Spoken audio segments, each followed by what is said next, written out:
Isabela Monteiro chegou ao cartório às 9 da manhã de uma terça-feira comum, vestindo um blazer cinza que ela havia passado 2 vezes para não ter nenhuma ruga, porque se havia uma coisa que ela não podia se dar ao luxo naquele momento, era parecer que estava desmoronando por dentro. 3 dias depois, Isabela descobriu que estava grávida. Ela estava no banheiro do apartamento que havia alugado às pressas no bairro de Pinheiros, um lugar pequeno e com cheiro de tinta nova, quando o resultado do teste apareceu.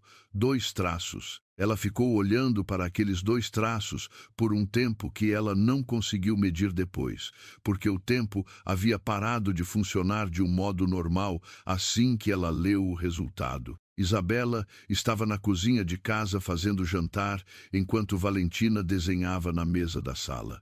Ela abaixou o fogo do fogão. Sob coerção, é um argumento fraco, mas atrasa. E atrasar é o objetivo. Enquanto o processo está em aberto, eles podem pedir medidas cautelares que incluem, entre outras coisas, restringir a saída da menor do país. Isabela olhou para Valentina na sala. A menina estava desenhando com a língua presa entre os dentes, completamente concentrada, totalmente alheia. Patrícia, disse Isabela, para encerrar essa ação de vez, o que a gente precisa? A advogada foi direta. Provar que o reconhecimento foi voluntário e que Isabela não exerceu pressão. E provar que Dona Lúcia tinha motivação para interferir no casamento original, o que destrói a base moral da ação dela. O laudo do pai de Rafael prova a interferência, prova a falsificação das fotos. Mas para a justiça atrelar isso à ação de guarda, a gente precisa depositar o laudo e ter alguém que confirme a cadeia de custódia. O ideal seria Rafael, depondo que encontrou o laudo no cofre do pai e que nunca autorizou investigação nenhuma contra você. Isabela ficou quieta. E tem mais uma coisa, disse Patrícia. Para confirmar definitivamente o gene hereditário de Valentina, ela precisaria de um teste específico. Não o teste de DNA de paternidade que eles fizeram sem consentimento. Um teste genético específico do marcador Monteiro, feito com autorização e com laudo reconhecido. Se a gente tiver esse laudo, a ação deles não tem onde se apoiar, porque a gente sabe o que Valentina vale e eles não têm mais o elemento surpresa. O que Patrícia estava dizendo, nas entrelinhas, era que Isabela precisava tornar pública a herança da filha para protegê-la. Precisava expor exatamente aquilo que havia passado 5 anos escondendo, o que Valentina representava em termos de patrimônio, para tirar daquilo o poder de ser usado como arma. Isabela olhou para o anel no criado mudo, que ela havia trazido para perto quando tudo aquilo havia começado. Ela pensou na avó, na forma como a avó havia colocado aquele anel na mão dela no hospital, sem dar explicação. Pensou que talvez a avó soubesse que um dia Isabela precisaria tomar uma decisão assim, uma decisão que custaria algo para proteger algo ainda maior. Faz o pedido para o teste, disse Isabela, e liga para Rafael. Vamos precisar de depoimento dele. Ela desligou, ficou olhando para Valentina na sala. Mãe, disse Valentina, sem levantar os olhos do desenho. Você está parada no fogão, mas o macarrão já vai grudar. Isabela voltou ao fogão. Obrigada, meu amor. De nada, disse Valentina, com a seriedade satisfeita de quem fez uma observação útil. E o laudo que Dona Lúcia não havia conseguido enterrar estava prestes a ser o instrumento de sua própria derrota.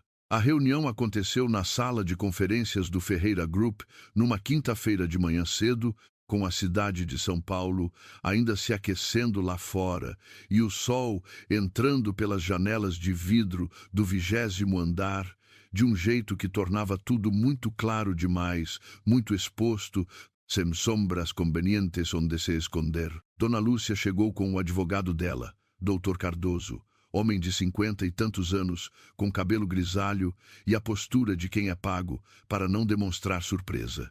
Isabela chegou com doutora Patrícia. Rafael já estava lá. Ele estava de pé junto à janela quando elas entraram, e ao contrário das reuniões anteriores, não havia assessores do lado dele. Era só ele, com uma pasta fina sobre a mesa e a expressão de alguém que havia tomado uma decisão e havia dormido bem depois de tomá-la. Dona Lúcia entrou e olhou para o filho com uma expressão que tentava ser maternal e não conseguia esconder que era calculista. Rafael, fico feliz que esteja aqui. Isso é um assunto de família e é melhor resolver em família. Concordo, disse Rafael. Por isso chamei todos aqui. 8 semanas. O médico confirmou 2 dias depois. 8 semanas, o que significava que a criança havia sido concebida ainda dentro do casamento, ainda dentro do apartamento deles nos Jardins, ainda dentro de uma vida que ela havia acreditado ser real. Ele abriu a pasta e colocou sobre a mesa 3 conjuntos de documentos, um para cada parte. Isso é o laudo pericial que meu pai encomendou há 6 anos. Análise técnica das fotografias que foram usadas para terminar meu casamento com Isabela. O laudo conclui, com linguagem técnica de um laboratório reconhecido pela justiça, que as imagens foram compostas digitalmente. Dr. Cardoso olhou para os documentos. A expressão dele não mudou, mas os olhos pararam por um segundo mais longo do que o necessário na primeira página. Dona Lúcia olhou para o laudo e então olhou para o filho. Rafael, um laudo encomendado por seu pai não prova que eu fiz qualquer coisa. Não sozinho, concordou Rafael, mas junto com o depoimento de Vargas, prova. A temperatura na sala mudou. Vargas, disse Dona Lúcia, e pela primeira vez naquela manhã, a voz dela havia perdido 1 milímetro da compostura habitual. Vargas trabalhou para você por 12 anos, disse Rafael. Ontem ele assinou um depoimento para a doutora Patrícia, descrevendo as instruções que recebeu de você em relação a Isabela a partir de 6 meses antes do divórcio, incluindo a instrução de monitorar a gravidez e de coletar material genético de Valentina sem consentimento. Ele olhou para a mãe. O depoimento foi registrado em cartório ontem às 17 horas. Dona Lúcia ficou em silêncio. Era o primeiro silêncio dela naquela sala que não era estratégico. Dr. Cardoso se inclinou para ela e disse algo em voz muito baixa. Ela ouviu sem reagir. Lúcia, disse Isabela, e foi a primeira vez que ela falou naquela sala, com uma voz que não era raivosa nem gentil, mas que era clara como a luz que entrava pelas janelas. Eu entendo por que você fez o que fez. Você tinha medo de perder o controle do patrimônio. Eu entendo isso. Mas você usou minha filha como peça de jogo sem ela saber que estava sendo jogada.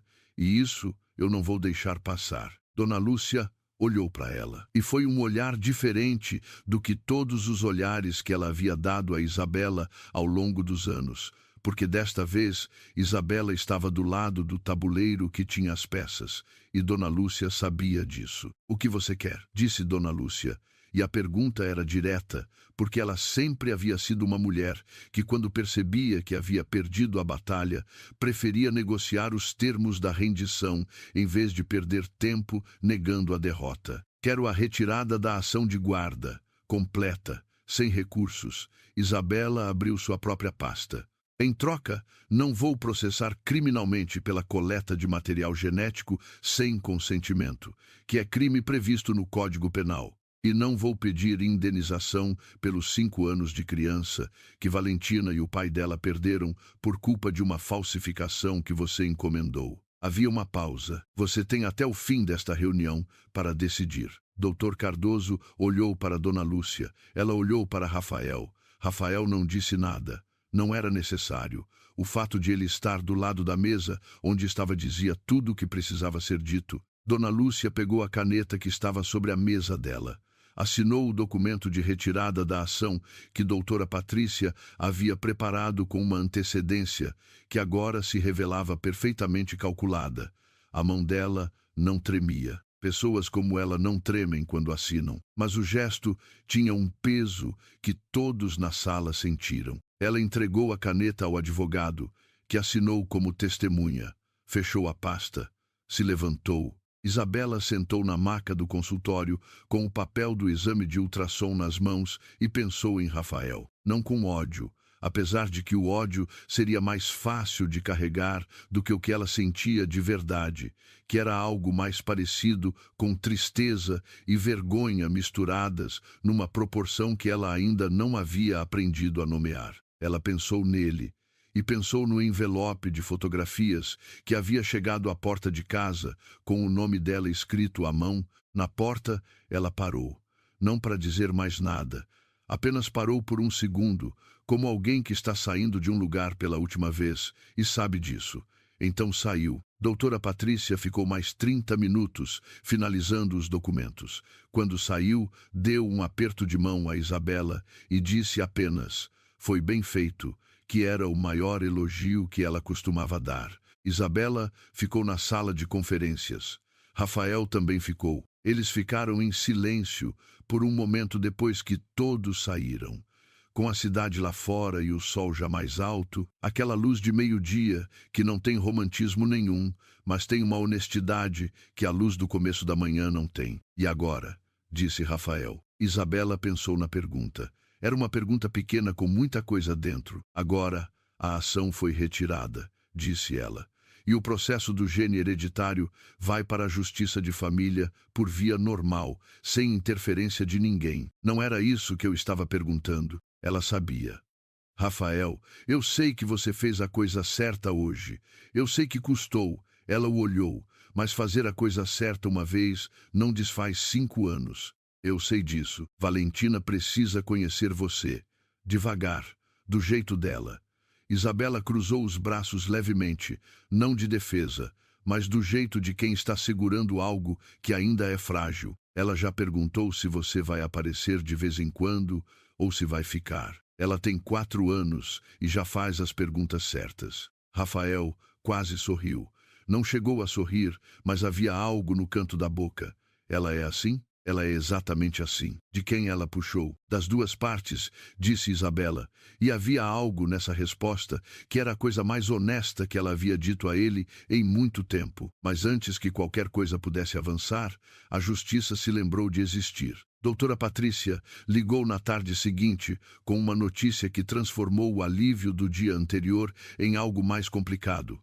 "Bela, a dona Lúcia retirou a ação de guarda, como combinado, mas o juiz de ofício determinou 30 dias de análise complementar do processo de reconhecimento de paternidade, porque o processo foi iniciado no mesmo dia que a ação dela, e a justiça quer garantir que não houve coerção ou instrumentalização do reconhecimento. Enquanto o processo está nessa fase, Valentina está com restrição cautelar de viagem internacional." Isabela fechou os olhos por um segundo. Por 30 dias. Por 30 dias. Ela havia planejado levar Valentina para conhecer Florianópolis no mês seguinte, uma viagem que havia prometido à menina como presente de fim de ano letivo.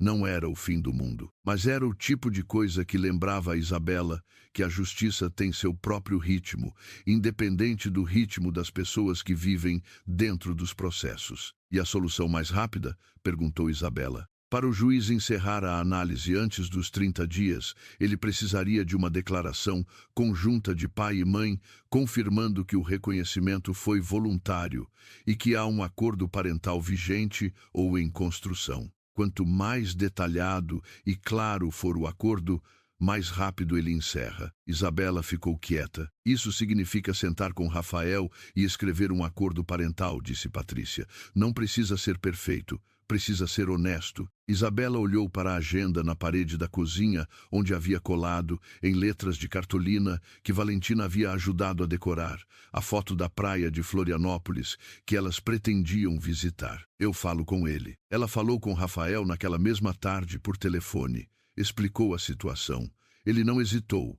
"Quando você quer sentar para escrever o acordo? Pode ser amanhã?" "Pode." Fotografias que mostravam ela em situações que nunca haviam acontecido, com um homem que ela mal conhecia.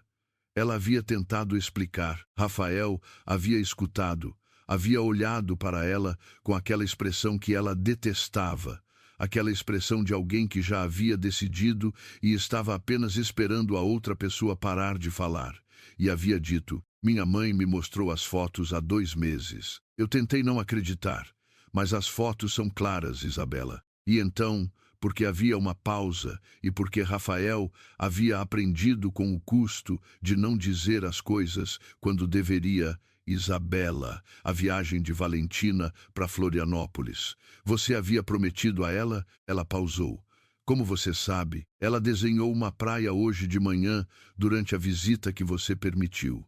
E escreveu em cima, do jeito que crianças de 4 anos escrevem, alguma coisa que eu levei um tempo para decifrar, mas que acho que diz Floripa. Isabela ficou quieta por um segundo. Depois disse, ela foi na visita com você hoje. Você autorizou, disse ele, com um tom que reconhecia que era novidade e que agradecia sem usar as palavras certas para agradecer. Autorizei, disse ela. E sim, eu havia prometido a viagem. A restrição é internacional? Só internacional. Florianópolis está dentro do país. Então a restrição não se aplica. Isabela pausou. Verificou com Patrícia por mensagem em tempo real. Patrícia confirmou em 90 segundos. Restrição apenas para a saída do território nacional. Não se aplica, disse Isabela. Então a viagem pode acontecer. Era um detalhe pequeno. Era a viagem prometida a uma menina de 4 anos que havia desenhado uma praia e escrito Floripa em letras tortas. Mas havia algo naquilo, na forma como Rafael havia verificado, havia perguntado, havia se importado com uma promessa que ele sequer havia presenciado ser feita, que era diferente de qualquer coisa que ele havia feito nos anos do casamento. Isabela olhou para o desenho de praia que Valentina havia colado na geladeira. Obrigada por checar, disse ela. De nada. O acordo parental ficou pronto em 2 dias. Não porque foi fácil, mas porque os dois decidiram que seriam honestos sobre o que era difícil, em vez de fingir que não era. Isabela disse claramente que precisava que as visitas fossem previsíveis, porque Valentina precisava de previsibilidade. Rafael disse claramente que sabia que havia muito a construir e que não estava esperando que fosse rápido. O juiz recebeu o acordo e encerrou a análise em 12 dias. Na noite antes de Isabela e Valentina viajarem para Florianópolis, Rafael apareceu na porta do apartamento delas, às 8 da noite, com um livro infantil debaixo do braço. Isabela abriu a porta e ficou olhando para ele por um segundo. Valentina mencionou que não conhece esse livro, disse ele como explicação, levantando levemente o livro. Era uma edição ilustrada de um conto que Isabela havia adorado quando pequena e que ela havia mencionado numa das visitas com Valentina, sem perceber que Rafael estava ouvindo. Isabela abriu a porta um pouco mais. Entra. Valentina estava na sala com o pijama do personagem favorito dela e os cabelos ainda molhados do banho. Ela olhou para Rafael com a avaliação serena de quem está aprendendo a calibrar uma pessoa nova. Então olhou para o livro. Esse eu nunca li, disse ela. Eu sei, disse Rafael, por isso trouxe. Valentina considerou isso por um segundo. Depois se sentou no sofá e fez um gesto com a mão, apontando para o espaço ao lado dela. O gesto universal da criança que decidiu que a pessoa pode ficar. Rafael sentou, abriu o livro, começou a ler. Isabela ficou parada na entrada da sala por um momento, ouvindo a voz dele ler as primeiras páginas, a voz que havia ficado mais grave em 5 anos e que agora estava lendo em voz alta para uma menina que havia feito perguntas certas desde o começo. Então foi para a cozinha fazer chá, porque a cena na sala era do tipo que perde alguma coisa se fica gente demais olhando. Quando o livro terminou e Valentina foi dormir, com a seriedade e eficiência com que ela fazia quase tudo, Rafael saiu para o corredor e Isabela o acompanhou até a porta. Eles ficaram parados no corredor por um momento, com a porta entreaberta e o apartamento silencioso atrás delas. Foi uma boa leitura, disse Valentina lá de dentro, da cama, com a voz sonolenta, mas ainda suficientemente acordada para dar a nota final. Isso havia sido tudo. 2 meses de dúvida que ele havia carregado sozinho, sem perguntar nada a ela.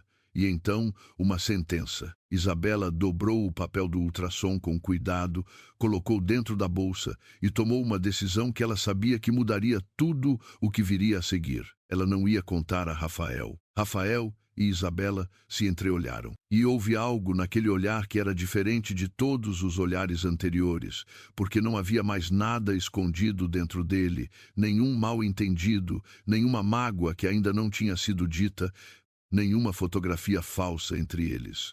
Rafael disse, de pé no corredor, com a voz baixa: se eu tivesse aberto o cofre do pai 5 anos atrás, onde você acha que estaríamos agora?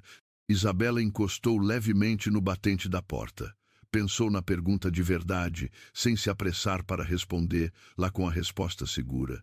Então disse: não sei, mas eu sei que não seríamos uma pergunta em aberto. Ele ficou quieto por um momento. É o suficiente para começar? Isabela olhou para ele. Para o homem que havia escolhido o caminho errado e que havia chegado ao caminho certo, de uma forma que lhe havia custado mais do que qualquer batalha profissional, que havia posto o laudo do pai sobre a mesa quando era mais fácil não fazer nada, que havia sentado no sofá de uma menina de 4 anos e lido um livro do começo ao fim sem pressa. É o suficiente para ver, disse ela. Não era um sim. Não era um não. Era a resposta honesta de alguém que havia aprendido que pressa é o que faz as pessoas assinarem papéis que mudam tudo sem ler o que está escrito entre as linhas. Rafael assentiu. Então a gente vê. Ela fechou a porta.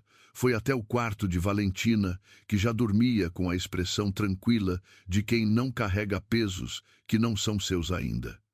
Isabela ficou parada na porta por um momento, olhando para a filha. No fim, a avó havia estado certa. Não sobre o brasão, não sobre o gene, não sobre a herança que o mundo havia passado anos tentando usar como arma. A avó havia estado certa sobre uma coisa mais simples do que tudo isso.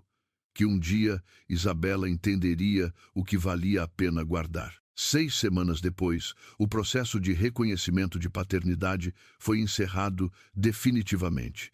O gene hereditário Monteiro foi confirmado em Valentina por um laboratório de genética com laudo reconhecido pela justiça. O processo de inventário da avó saiu do limbo de 6 anos e foi encaminhado para resolução com Valentina como herdeira reconhecida por via direta. Dona Lúcia Ferreira recebeu uma notificação formal da justiça por conta da coleta de material genético sem consentimento. O processo criminal era uma possibilidade concreta e o advogado dela já havia começado as negociações para um acordo que evitasse a fase de julgamento. Não era o fim que ela havia planejado para si mesma, mas era o fim que as escolhas dela haviam construído tijolo por tijolo ao longo de anos. Rafael entrou na vida de Valentina como os acordos honestos funcionam, devagar, com previsibilidade, com a paciência de quem sabe que confiança não se compra nem se herda. Ele apareceu nas visitas combinadas. Apareceu quando a menina ficou doente e Isabela aceitou a ajuda sem que fosse preciso pedir 2 vezes. Apareceu com perguntas sobre a escola, sobre os desenhos, sobre por que Valentina havia decidido naquela semana que queria aprender a tocar bateria. E Isabela foi abrindo as portas da forma que faz sentido quando você já pagou o custo de abrir demais e de não abrir nada. Uma de cada vez, no ritmo certo, sem pressa. Valentina, por sua vez, fez o que as crianças que fazem as perguntas certas sempre fazem. Ela observou, avaliou e, quando chegou ao próprio veredito, o anunciou sem cerimônia. Numa tarde de sábado, 3 meses depois de tudo aquilo, enquanto os 3 estavam num parque em Pinheiros e Valentina estava no balanço e Rafael estava empurrando, a menina virou a cabeça e disse para ele, sem tirar os olhos do horizonte à frente: "Você aparece bastante." "Apareço", concordou Rafael. "Então, acho que você ficou", disse ela, como quem conclui uma análise longa. Não era vingança. Ela precisava que ficasse claro para si mesma que não era vingança. Era algo diferente, algo que ela só conseguiu nomear mais tarde, meses depois, quando Valentina já estava no mundo e já tinha o sorriso do pai e os olhos castanhos escuros da avó materna. A decisão havia nascido da certeza de que Rafael havia feito a escolha dele. Ele havia escolhido acreditar nas fotos, havia escolhido a mãe dele, Dona Lúcia Ferreira. Rafael olhou para Isabela, que estava sentada no banco próximo, com um café na mão e uma expressão que ela não estava tentando esconder. Ele olhou de volta para Valentina. Acho que fiquei.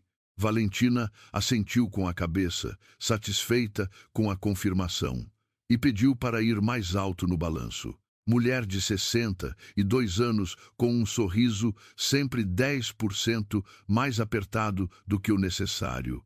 Mulher que nunca havia escondido o que achava de Isabela.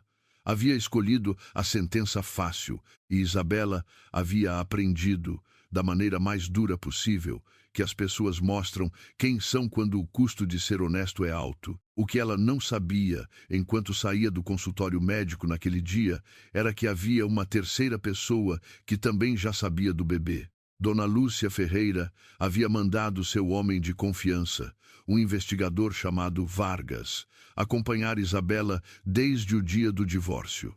Não por ciúme, não por preocupação, mas porque Dona Lúcia havia crescido numa família onde a informação era a única moeda que nunca desvalorizava, e ela havia aprendido a nunca largar o controle de ninguém que um dia havia chegado perto o suficiente do nome Ferreira. Vargas havia fotografado a saída de Isabela do consultório, havia anotado o endereço da clínica e havia enviado uma mensagem para Dona Lúcia com 3 palavras. A mensagem dizia: ela está grávida. O cartório ficava na Avenida Paulista, no 12º andar de um prédio de vidro que refletia o céu nublado de São Paulo, como se o próprio céu não soubesse bem o que queria ser naquele dia. Isabela entrou, deu seu nome na recepção e foi conduzida a uma sala pequena com uma mesa de madeira escura e 2 cadeiras.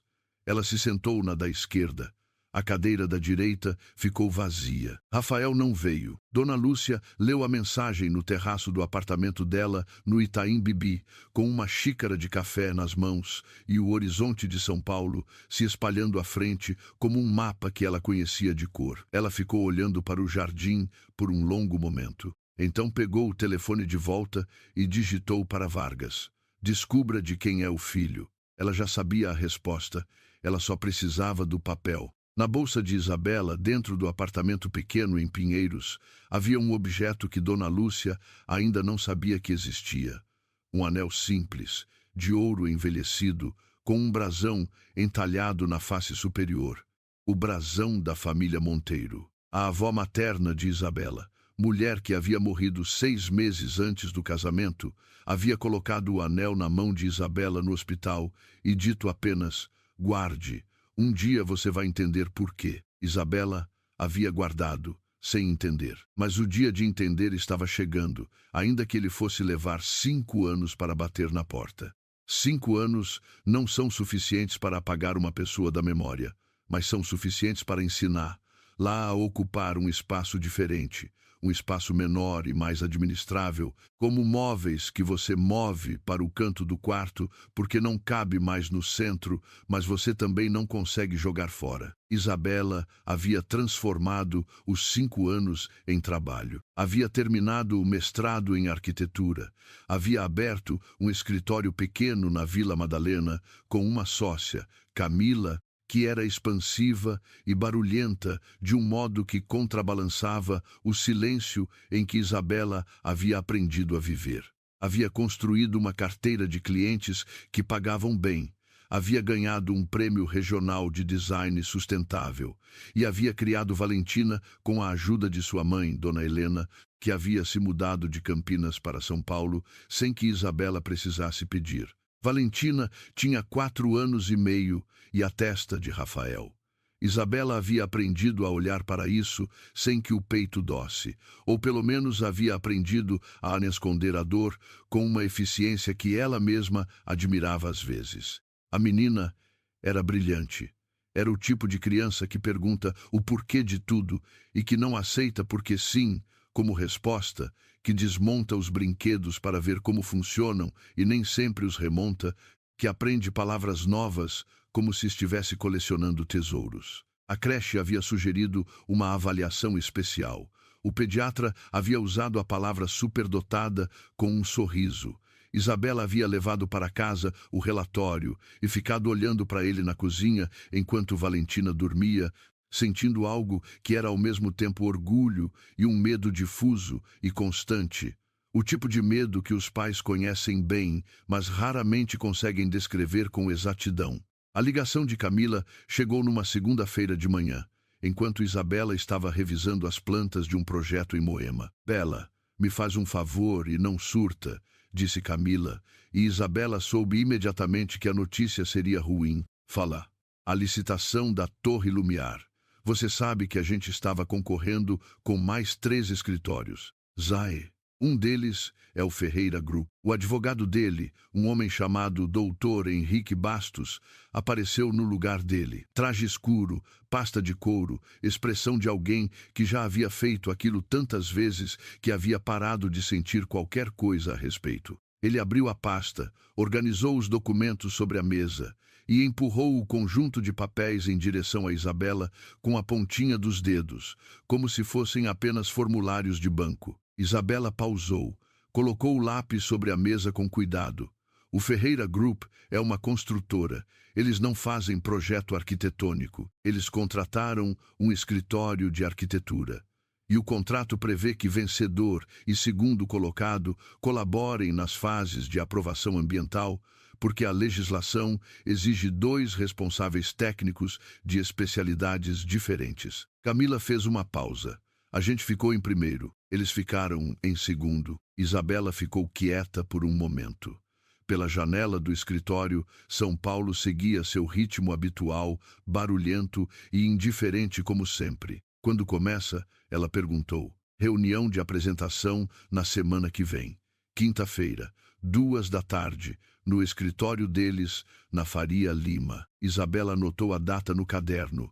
Escreveu com letra firme, sem deixar que a caneta hesitasse. Certo. Você tá bem? Perguntou Camila. Estou, disse Isabela. E então acrescentou, porque Camila merecia uma resposta mais honesta do que isso. Vou estar. Rafael Ferreira tinha 36 anos, 2 a mais do que Isabela, e havia assumido o controle do Ferreira Group aos 32, quando o pai havia sofrido um infarto que o havia deixado afastado dos negócios de forma permanente. Nos 4 anos seguintes, ele havia expandido a empresa de uma construtora regional para um grupo com projetos em 6 estados. Havia aberto um braço de incorporação imobiliária de alto padrão, e havia adquirido uma reputação de ser preciso, exigente e difícil de surpreender. Ele não havia se casado de novo. Isso não era segredo, mas também não era algo que ele discutia. Havia saído com algumas mulheres nos 5 anos. Havia chegado perto de algo mais sério uma vez, com uma advogada chamada Fernanda, mas o relacionamento havia durado 7 meses e havia terminado de um modo civil e sem drama, o tipo de término que acontece quando 2 adultos reconhecem ao mesmo tempo que não é aquilo. O que Rafael discutia ainda menos era o divórcio. Havia um frigidou de cerca de 3 semanas, logo depois de assinar os papéis, em que ele havia ficado acordado à noite pensando nas fotografias. Tinha algo nelas que não fechava, um detalhe que ele não conseguia identificar, uma leveza artificial na forma como as sombras caíam. Ele havia tentado mencionar isso para a mãe, tentado dizer, mãe, tem algo estranho nessas fotos. E Dona Lúcia havia colocado a mão no braço dele com uma firmeza gentil e dito, Rafael, eu sei que é difícil, mas algumas coisas a gente precisa aceitar para poder seguir em frente. E ele havia seguido em frente, porque era mais fácil, porque o custo de desconfiar da mãe era mais alto, naquele momento, do que o custo de desconfiar de Isabela. Isso era uma coisa que ele sabia sobre si mesmo e que não o orgulhava, mas que ele havia guardado no mesmo canto mental, onde ficam as coisas que a gente não está pronto para examinar de perto. A reunião de quinta-feira aconteceu num salão de conferências no 20º andar da sede do Ferreira Group, com vista para o corredor de escritórios da Faria Lima. Isabela chegou 5 minutos antes, com Camila e com o engenheiro deles, Túlio. Ela vestia um conjunto azul marinho, cabelo preso, a pasta de documentos no braço, e havia tomado café suficiente para manter os olhos abertos e não suficiente para a mão tremer. Rafael entrou 2 minutos depois com 2 assessores. Isabela olhou para os papéis, leu o título, leu o nome dela, leu o nome de Rafael Ferreira e então parou de ler porque as palavras estavam começando a se mover de um jeito que ela não podia controlar. Dr. Henrique disse, com a voz plana de quem estava lendo uma lista de compras, a senhora pode revisar com calma. Se quiser, posso chamar seu advogado para acompanhar. Ele a viu antes que ela o visse e por um segundo ele parou. Um segundo muito pequeno, do tipo que quem não está prestando atenção não nota, mas Camila estava prestando atenção em tudo, como sempre, e ela notou. Isabela levantou os olhos dos documentos e o encontrou olhando para ela. Nenhum dos dois disse nada por um momento. Então Rafael atravessou a sala, estendeu a mão e disse com uma voz que havia ficado mais grave do que ela lembrava. Isabela, quanto tempo, Rafael. Ela apertou a mão dele com a mesma firmeza que havia usado para assinar os papéis 5 anos antes. Parabéns pela colocação. Igualmente. Eles sentaram em lados opostos da mesa, como negociadores de países em paz precária, e a reunião começou. Durante 2 horas, eles falaram sobre zoneamento, sobre aprovação ambiental, sobre cronograma, sobre responsabilidades técnicas. Isabela falou com precisão. Rafael ouvia com atenção. Nenhum dos dois cometeu o erro de deixar que a situação fosse outra coisa além do que era profissionalmente. Mas quando a reunião terminou e as pessoas começaram a se levantar e a recolher os documentos, o assessor mais jovem de Rafael disse algo em voz baixa a ele, apontando para um gráfico que havia ficado sobre a mesa. Rafael se inclinou para ver. E nesse momento, com a cabeça levemente baixada e a luz da tarde entrando pelas janelas de vidro, Isabela olhou para ele e pensou, de um modo involuntário e incômodo, que 5 anos havia mudado alguma coisa nele que ela não conseguia nomear com exatidão. Não era diferente de um modo ruim, era diferente de um modo que ela não queria ficar analisando. Ela virou a cabeça e começou a fechar sua pasta. Naquela mesma semana, do outro lado da cidade, Vargas estava sentado na frente de Dona Lúcia, com um relatório impresso sobre a mesa entre os dois. A menina tem 4 anos e meio, disse ele. Nasceu em fevereiro. A data fecha com o período do casamento. Dona Lúcia não olhou para o relatório. Ela olhou pela janela. E o teste, disse ela. Coletamos material de uma consulta médica da criança. O laboratório vai demorar 10 dias. 10 dias, ela repetiu, como se estivesse avaliando se o prazo era aceitável. Então disse, e o exame vai confirmar o que eu já sei. Há 97% de probabilidade de ser filho de Rafael, com base no perfil genético do pai e nos dados disponíveis. Dona Lúcia virou-se para Vargas com uma expressão que não era crueldade exatamente, mas que era o que acontece quando uma pessoa usa a crueldade com tanta frequência que ela se torna apenas uma ferramenta neutra e prática. Me diga uma coisa, Vargas. Você sabe o que eu A família Monteiro foi uma das 8 famílias fundadoras do que hoje é o maior consórcio de terras do interior de São Paulo. Ela cruzou as mãos sobre a mesa. A velha Carminha Monteiro, avó da Isabela, morreu sem deixar testamento público. Deixou um testamento particular que ainda está sendo contestado em juízo. Se a criança carrega o gene Monteiro pelo ramo direto, ela se torna a única herdeira viva com legitimidade jurídica reconhecível. Vargas ficou quieto, o que significa, disse Dona Lúcia, que aquela criança vale mais do que o Ferreira Group inteiro. Ela pegou a xícara de café, e Isabela Monteiro não sabe disso. Ela tomou um gole. Ainda, não precisa, disse Isabela, e era verdade. Ela havia contratado um advogado. Havia revisado cada cláusula em casa na noite anterior, havia sublinhado os pontos que a feriam mais e os havia memorizado como uma espécie de treinamento para não tremer quando chegasse o momento. Ela sabia exatamente o que estava assinando. O que ela não sabia Era a outra coisa. Mas isso viria depois. A segunda reunião de trabalho entre Isabela e Rafael aconteceu numa tarde de quarta-feira num café próximo ao canteiro de obras da Torre Lumiar, porque o arquiteto responsável pela aprovação do projeto havia pedido um encontro informal para alinhar os detalhes técnicos antes da apresentação à prefeitura. Era o tipo de reunião que não precisaria ter durado mais do que 1 hora, mas que durou 2h30, porque o arquiteto era do tipo que não terminava um assunto antes de abrir 3 outros, e porque as plantas do projeto tinham 2 pontos conflitantes que ninguém havia notado, até que Isabela os apontou com a ponta do dedo sobre o papel impresso e disse, sem rodeios, aqui e aqui.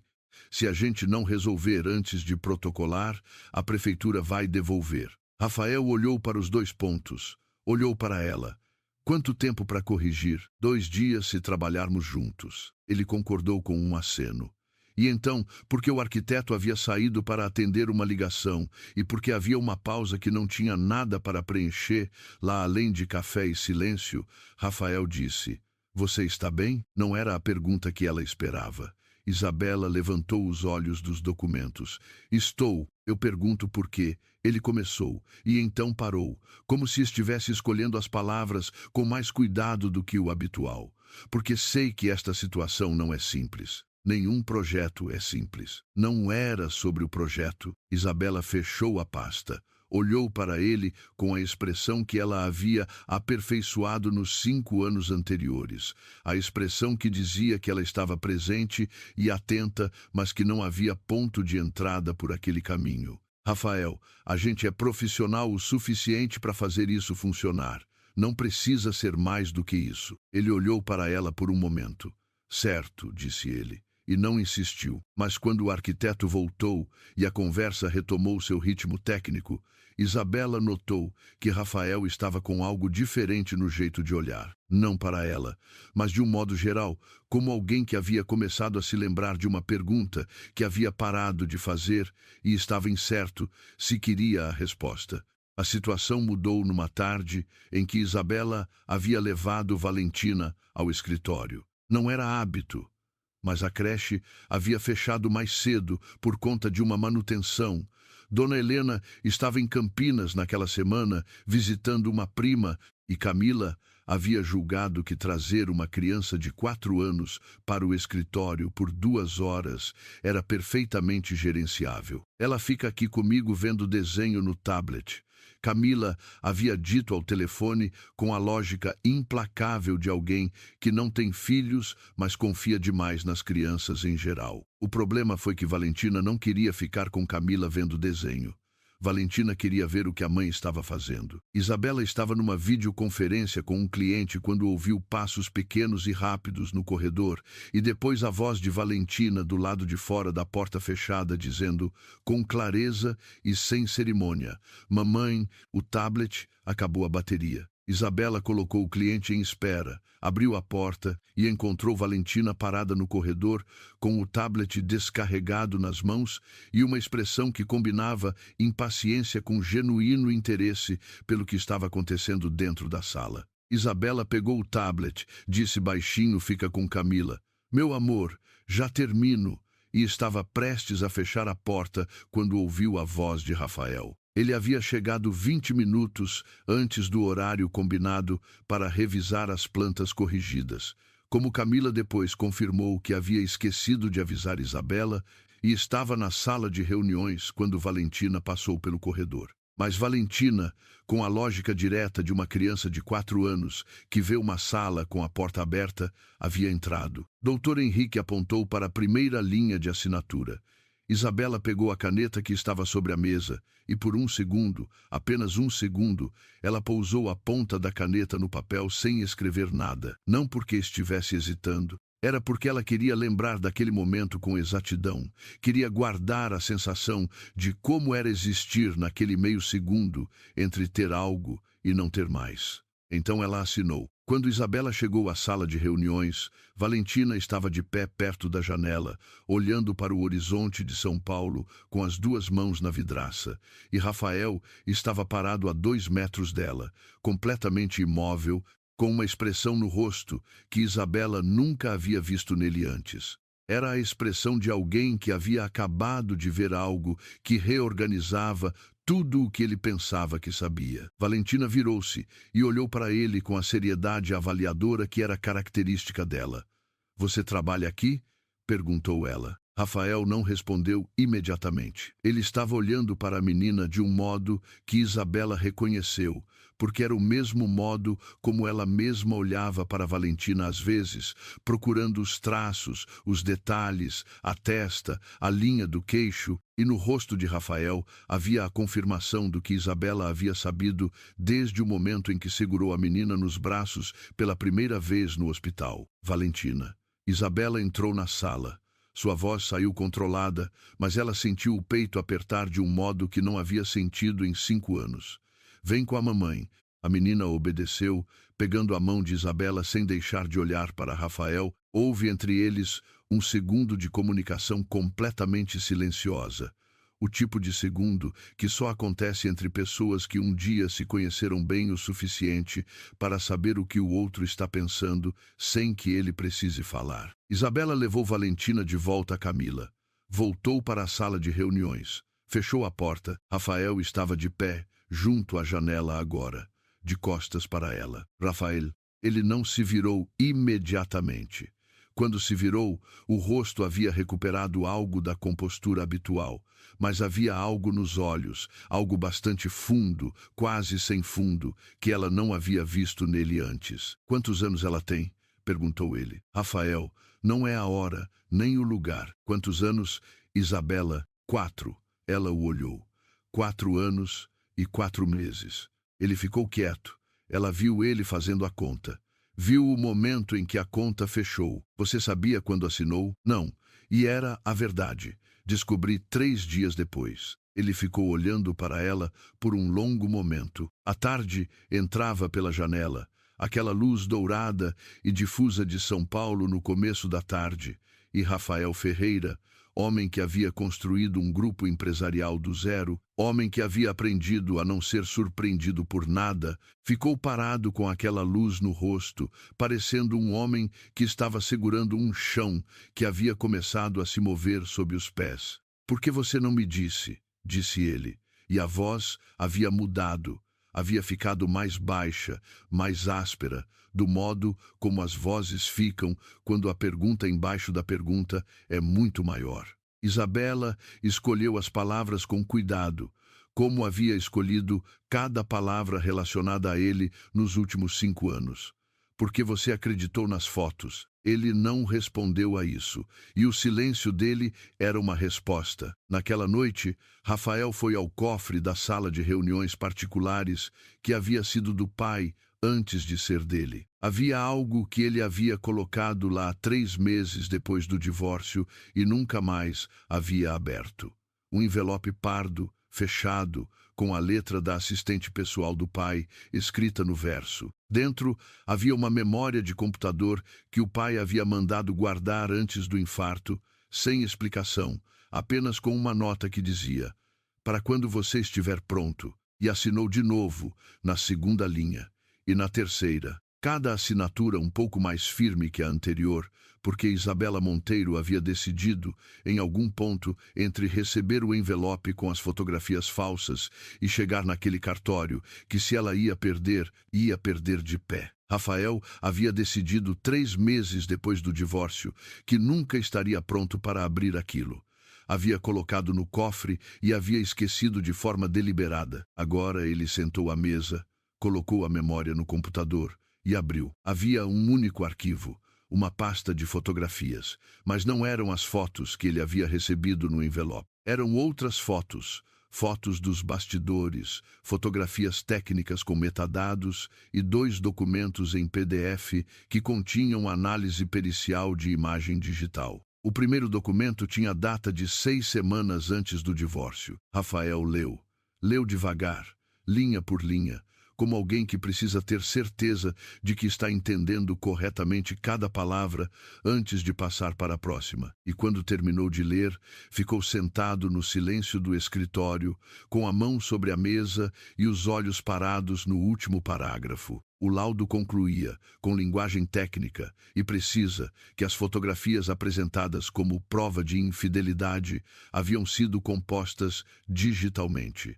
Os rostos haviam sido inseridos sobre corpos que não eram os originais. Os metadados haviam sido alterados para simular datas e horários reais. As fotografias eram falsas. O pai havia descoberto e havia guardado as provas no cofre, esperando que Rafael um dia abrisse. Rafael ficou sentado ali por um tempo que ele não mediu. Depois pegou o telefone e abriu a agenda de contatos. Ficou olhando para o nome da mãe por um momento, então desceu o dedo na tela e procurou outro nome, um nome que ele não havia discado em 5 anos. O nome era de Dr. Marcos Figueiredo, um advogado, mas não o advogado da família.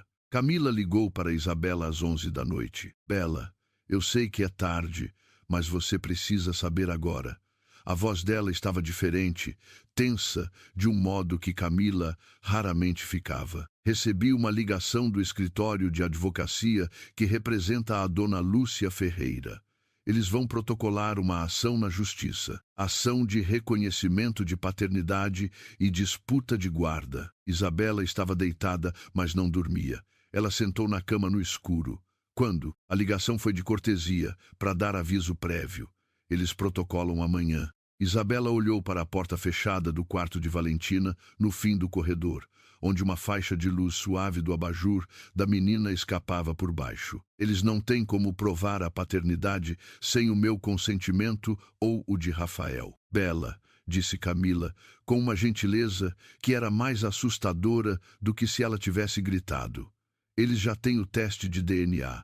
Vargas coletou material da Valentina sem o seu consentimento, de uma consulta médica. O advogado mencionou o teste como parte do pacote de documentos. O quarto estava silencioso.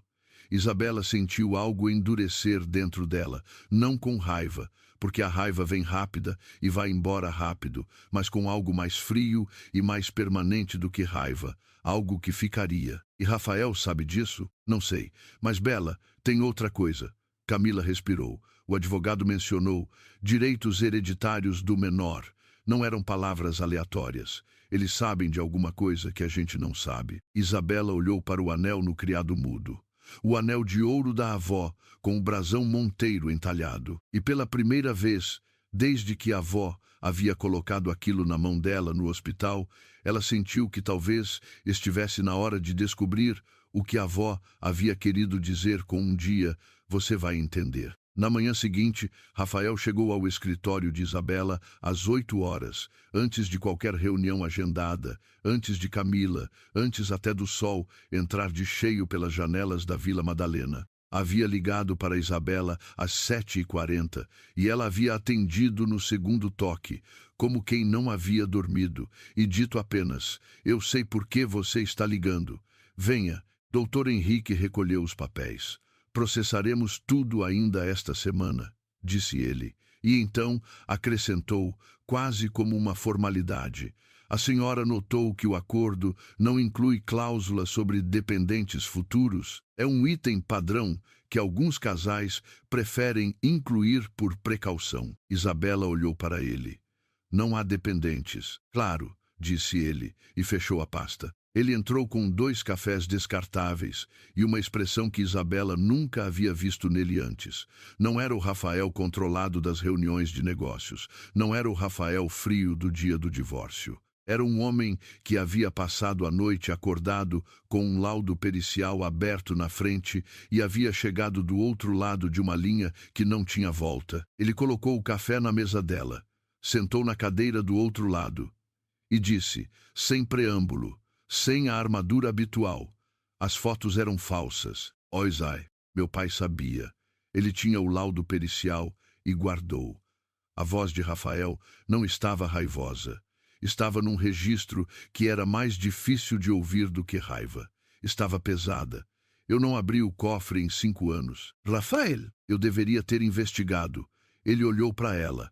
Eu sabia que havia algo errado. Havia um detalhe nas sombras que não fechava e eu escolhi não puxar o fio, porque era mais fácil acreditar em você como culpada do que acreditar que minha mãe havia feito aquilo.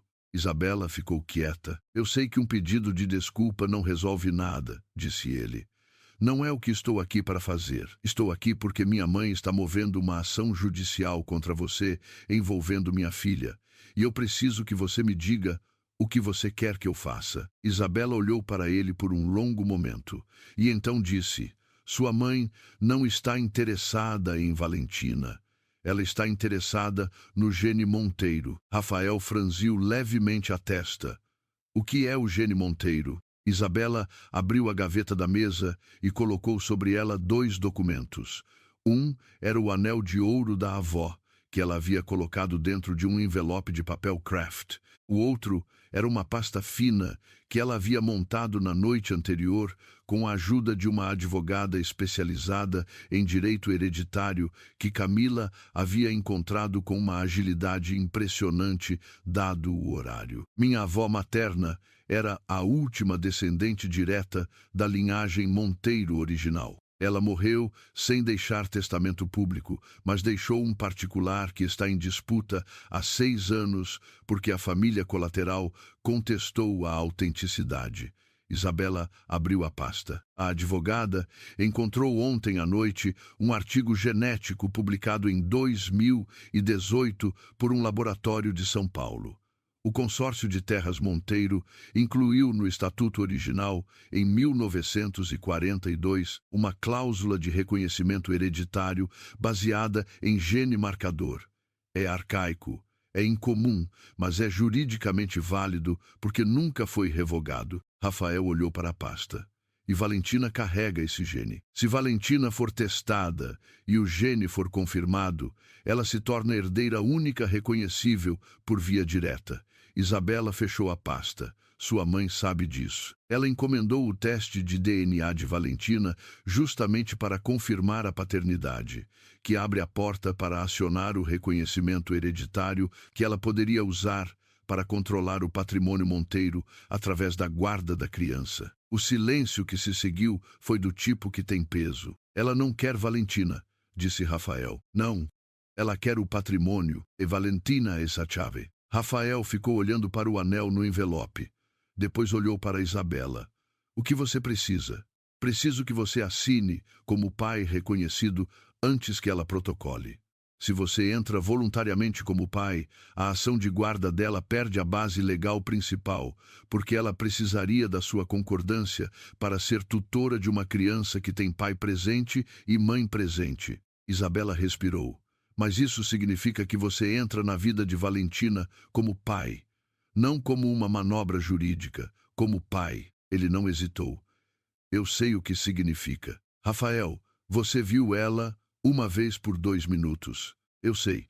Ele olhou para ela com os olhos bastante fixos, quase sem nenhum desvio. Mas eu perdi 4 anos e 4 meses por escolha minha. Não vou perder mais nada por omissão. Isabela pegou sua bolsa, agradeceu com um aceno de cabeça que ela havia treinado para parecer neutro e saiu da sala. No corredor, ela caminhou até o banheiro do cartório, entrou no box, fechou a tranca e ficou de pé em silêncio por exatamente 2 minutos. Não chorou, apenas respirou de um jeito lento e deliberado, até que os seus pulmões parassem de queimar. Depois lavou as mãos, olhou para o próprio rosto no espelho e disse em voz baixa, para ninguém em particular: pronto. O reconhecimento de paternidade foi protocolado aquela tarde no cartório da Consolação. Rafael e Isabela chegaram separados e saíram separados, mas assinaram os mesmos papéis diante do mesmo tabelião. E havia algo circulado naquele momento, algo que Isabela reconheceu, mas não teve palavras para nomear, o fato de que a mesma instituição que havia encerrado o casamento deles estava agora registrando o que havia sobrevivido a ele. Valentina não foi ao cartório. Estava na creche. Mas Isabela havia dito a ela naquela manhã, antes de sair de casa, com uma versão simplificada e cuidadosa da verdade que uma criança de 4 anos pode receber. Valentina, você tem um pai. Ele quer conhecer você. Tudo bem com isso? Valentina havia pensado por um momento, com aquela seriedade que ela aplicava a todas as perguntas, e então havia dito: ele vai aparecer de vez em quando ou vai ficar? Isabela havia sentido o peito apertar. Isso vai depender de como as coisas funcionam. Mas você vai me avisar antes dele aparecer? Sempre. Valentina havia assentido com a cabeça, como alguém que recebe um contrato e considera os termos aceitáveis. Tá bom então. A ação de Dona Lúcia foi protocolada às 14 horas, 2 horas depois do reconhecimento de paternidade de Rafael. Quando o advogado dela recebeu a notificação do cartório, ligou para ela imediatamente. Dona Lúcia estava em casa, no terraço, com uma xícara de chá. Ouviu o que o advogado disse. Ficou quieta por um momento, e então disse: continuamos com a ação. Ajustamos o argumento para questionar a capacidade da mãe de gerir os interesses hereditários da menor. Dona Lúcia, disse o advogado, com uma hesitação que ele raramente se permitia, Rafael consta agora como pai reconhecido. Se ele se posicionar contra a ação, Rafael vai fazer o que eu pedir, disse ela, com a certeza de quem havia dito aquela frase muitas vezes e havia sido correspondida. Mas desta vez ela estava errada. Rafael soube da ação ajustada de Lúcia através do advogado Marcos Figueiredo naquela tarde. Leu o novo argumento: incapacidade de gestão, questionamento da idoneidade de Isabela como tutora de um bem hereditário significativo, pedido de perícia psicossocial da criança. Ele ficou olhando para o documento na tela do computador. Então pegou o telefone e ligou para a mãe. Dona Lúcia atendeu no primeiro toque. Rafael, me alegra você ligar. Precisamos conversar sobre a situação da menina. Eu já sei da situação, mãe. A voz dele estava quieta, o tipo de quietude que é mais difícil de interromper do que raiva. Eu vi o laudo do pai, aquele que fica no cofre, silêncio do outro lado da linha. As fotos eram montagem, disse ele. Você fez montar. Rafael, há coisas que você não entende sobre proteção de família e de patrimônio. Não. Ele fechou o arquivo no computador. Há coisas que você fez e que eu escolhi não ver. Isso é diferente. Pausa, não vai acontecer de novo. Filho, essa menina representa um patrimônio que pode desestabilizar tudo o que construímos. Essa menina é minha filha. A voz não subiu. Não precisava. E Isabela é a mãe dela. Se você prosseguir com essa ação, eu deposito o laudo pericial em juízo amanhã de manhã, completo, com os metadados e com a análise do pai. Outro silêncio. Mais longo. Você não faria isso. Eu deveria ter feito 5 anos atrás, disse Rafael. A diferença é que desta vez estou fazendo. Ele desligou, a linha ficou muda do lado de Dona Lúcia. Ela olhou para o horizonte de São Paulo, pela janela do terraço. Aquele horizonte que ela sempre havia sentido que pertencia a ela de um modo que ela nunca havia precisado provar. E pela primeira vez em muitos anos, Dona Lúcia Ferreira sentiu que havia calculado errado, mas ela não retirou a ação. Porque pessoas como ela raramente recuam na primeira pressão, mesmo quando sabem que estão erradas. Elas apenas reposicionam. A advogada de Isabela, doutora Patrícia Salave, ligou às 18 horas com uma notícia que parecia boa e era complicada. Eles não retiraram a ação. Mudaram o argumento de novo. Agora estão pedindo uma perícia independente sobre o gene hereditário da menor e questionando se o reconhecimento de paternidade voluntário foi feito sob coerção por parte de Isabela.